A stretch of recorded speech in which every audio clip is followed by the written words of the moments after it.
Delhi NCR में आज सुबह से ही मौसम ने करवट ले ली है। नोएडा, गाजियाबाद और आसपास के इलाकों में सुबह से बारिश का दौर देखने को मिल रहा है, जिसके बाद तापमान में राहत महसूस की जा रही है। कई इलाकों में आसमान में घने बादल छाए हुए हैं और बारिश के कारण सड़कों पर भी असर दिखाई दे रहा है। लेकिन सवाल सिर्फ दिल्ली एनसीआर का नहीं है। आईएमडी ने अगले कुछ दिनों के लिए देश के कई हिस्सों में बारिश को लेकर अलर्ट जारी किया है। पूर्वी और पूर्वोत्तर भारत में भारी से बहुत भारी बारिश की संभावना बनी हुई है, जबकि हिमालयी राज्यों में भी मौसम चुनौतीपूर्ण रह सकता है। सबसे पहले बात करते हैं दिल्ली एनसीआर की। राजधानी दिल्ली के साथ नोएडा, गाजियाबाद, गुरुग्राम और फरीदाबाद में मानसूनी गतिविधियां बनी हुई हैं। आईएमडी की दिल्ली एनसीआर वेदर सर्विस में भी क्षेत्र के लिए बारिश और गरज चमक से जुड़ी निगरानी जारी है। नोएडा में सुबह से हो रही बारिश के कारण कई जगह सड़कें गीली हैं और पीक आवर में ट्रैफिक की रफ्तार प्रभावित हो सकती है। बारिश के दौरान निचले इलाकों में जलभराव की समस्या भी सामने आ सकती है। ऐसे में घर से निकलने वाले लोगों को स्थानीय मौसम और ट्रैफिक अपडेट देखकर ही सफ़र करने की सलाह दी जाती है। अब बढ़ते हैं उत्तर प्रदेश की तरफ। उत्तर प्रदेश में मानसून सक्रिय बना हुआ है और आने वाले दिनों में कई हिस्सों में बारिश की गतिविधियां जारी रहने की संभावना है। खासकर पूर्वी उत्तर प्रदेश में बारिश के साथ गरज चमक की गतिविधियां देखने को मिल सकती हैं। आईएमडी के ताज़ा बुलेटिन में देश के कई हिस्सों में व्यापक बारिश और आंधी तूफान जैसी गतिविधियों का पूर्वानुमान दिया गया है। यानी लखनऊ से लेकर पूर्वांचल तक कई इलाकों में मौसम का मिजाज बदल सकता है। किसानों के लिए ये बारिश राहत लेकर आ सकती है, लेकिन जहां बारिश बहुत ज़्यादा होती है वहां जल भराव और स्थानीय बाढ़ का खतरा भी बढ़ जाता है। अब बात बिहार की।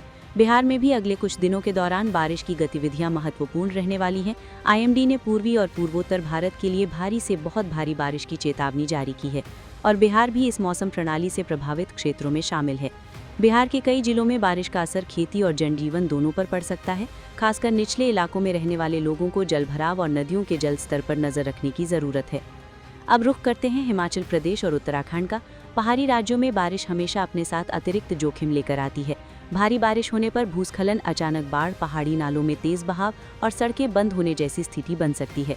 आईएमडी की ताज़ा चेतावनियों में हिमालयी क्षेत्र और उत्तर पश्चिम भारत के कई हिस्सों में बारिश और गरज चमक की गतिविधियों का अनुमान दिया गया है। इसलिए अगर आप इन दिनों हिमाचल या उत्तराखंड घूमने जाने की योजना बना रहे हैं तो मौसम की स्थिति देखकर ही यात्रा करें। खासकर पहाड़ी सड़कों पर रात के समय सफर करने से बचना बेहतर रहेगा। अब बात पूर्वोत्तर भारत की। असम, मेघालय, अरुणाचल प्रदेश, नागालैंड, मणिपुर, मिजोरम और त्रिपुरा समेत पूर्वोत्तर के कई राज्यों में बारिश का दौर काफी सक्रिय रहने वाला है। आईएमडी ने अगले 7 दिनों में पूर्वोत्तर और उससे सटे पूर्वी भारत में अलग अलग स्थानों पर भारी से बहुत भारी बारिश, जबकि कुछ इलाकों में बेहद भारी बारिश की संभावना जताई है। इसका मतलब है कि यहाँ रहने वाले लोगों को स्थानीय प्रशासन की चेतावनियों पर विशेष ध्यान देना होगा। वहीं ओडिशा, झारखंड और पश्चिम बंगाल में भी मानसूनी गतिविधियां जारी रहने की संभावना है। बारिश के साथ बिजली चमकने और तेज हवाओं की स्थिति भी बन सकती है। दक्षिण भारत की बात करें तो कर्नाटक समेत कुछ हिस्सों में भी बारिश का दौर बना हुआ है। पश्चिमी तट के इलाकों में मानसून की सक्रियता के कारण स्थानीय स्तर पर भारी बारिश हो सकती है।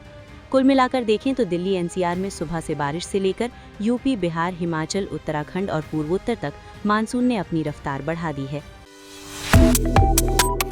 Subscribe to One India and never miss an update. Download the One India app now.